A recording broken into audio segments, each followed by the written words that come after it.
Hello, my name's the Retro Gaming Goose and welcome back to another episode. And I'm going to do something a little bit different in this game. I'm going to try something a little bit new. I'm actually going to do a review of a game that I've been playing a lot recently. And if you can't already tell by the footage that's playing in the background, I'm doing a review for The Legend of Zelda Echoes of Wisdom, simply because the Legend of Zelda series is my favourite game series of all time. I think it's just the best game series there is. I think some of the games in there are phenomenal, and plus I just really wanted to talk about this game because I think it's, well, you see, I'll go through it in a minute. Now, just to start off this, I'm going to say that this is a spoiler-free review. There is not anything in this video that isn't within the first sort of 20 minutes of the game or already revealed in any gameplay trailers. However, I will not be talking about any of the story of the game other than some brief little bits. But just before we actually get into this video, if you could like the video, subscribe to the channel and comment below if you actually like me doing these review type videos, because I can do more of these if it works out well, if it's something that people like. I'm more than happy to do some reviews, definitely some retro gaming reviews as well, some of the older games. And just a quick justification, the reason why this is included on a retro gaming channel is because I believe The Legend of Zelda is a retro gaming series, therefore I will cover new installments of retro gaming series.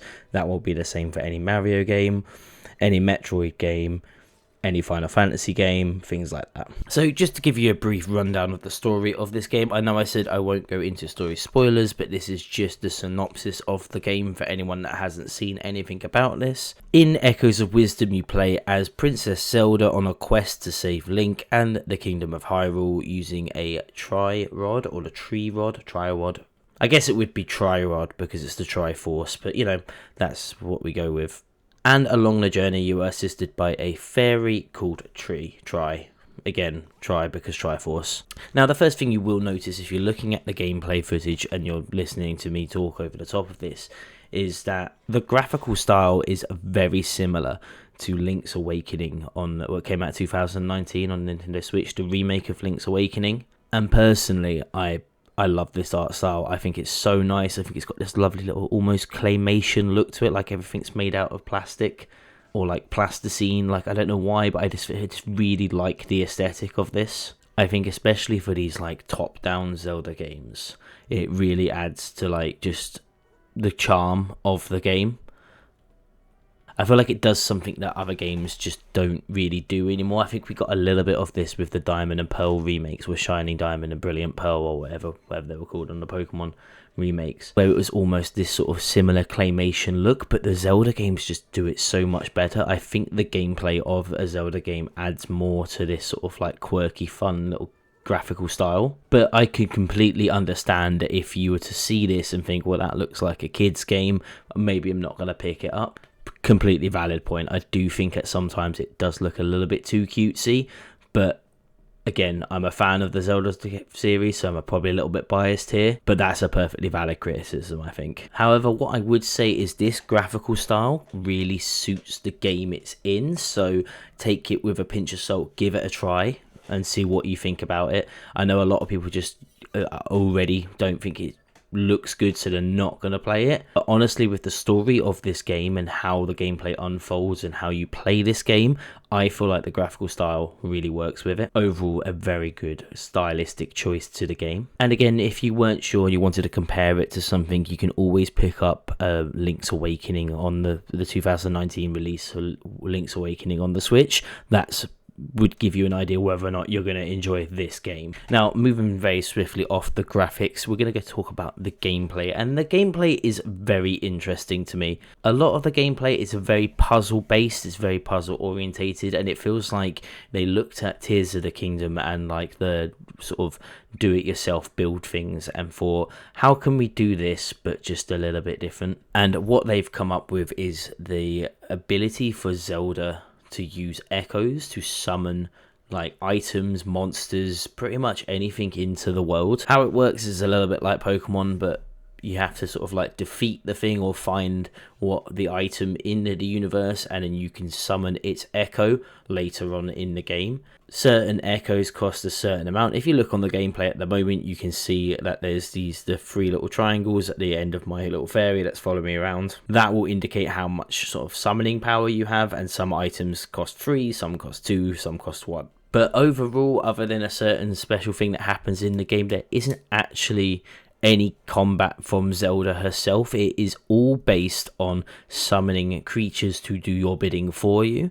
It really emphasizes the idea that Link is a warrior and Zelda is a magician, or like a mage. Like, it really hams that home, I think, quite well. They are both very strong, iconic characters in the retro gaming and the gaming universe, and this game really emphasizes the difference between both of them, whereas Link is happy to swing a sword and fight Ganon like one-on-one, shield and sword, bow, arrow, he'll just go for it, while Zelda's a little bit more of the thinking person, the person that summons creatures and things like that. I don't know if that makes any sense at all. I just feel like it's a nice way to say that, like, she's the mage of the party, and that is what this game feels like to me. It's the Legend of Zelda adventure, but you're a mage, you're not a warrior. I don't know if anyone else has made that comparison so far, but that's kind of what it feels like to me. I found myself really thinking about some of the puzzles that you come across in this game. As you can see on the screen at the moment, that was just me. Like, this is very early on in the game. I was still getting used to the controls. I am normally a little bit smarter, but not just trying to jump on boxes. And yeah, I'm pretty sure this bit here is me not realizing, thinking that I had to stand on something to like float to the surface, and then realize I can just swim to the top. Yeah, it's just, you know, when you're not thinking about things. But despite all the changes in the gameplay, I still found this game very, very fun. I thought it was just the way that they've added to the gameplay. It just made it a little bit like new, made it fresh. It made it something like I hadn't really thought about before with the Zelda games. And I just genuinely enjoyed this a lot. I'm not too far into the game, I'd reckon. I'm probably about maybe 2, 3, 4 hours into the game. So this is a lot of my first impression as well. But so far, I have found the gameplay to be very, very fun. And that's a main thing for me about video games is, am I having fun when I'm playing it? Does it feel like a chore to play this game? Absolutely not. You can lose yourself for hours playing this game, as I have already. I sat down yesterday to play this game for like just a couple of minutes just to see what I thought of it. I ended up playing it for 4 hours. It's one of them games. But overall, that's my thoughts, feelings, and first impressions of The Legend of Zelda Echoes of Wisdom.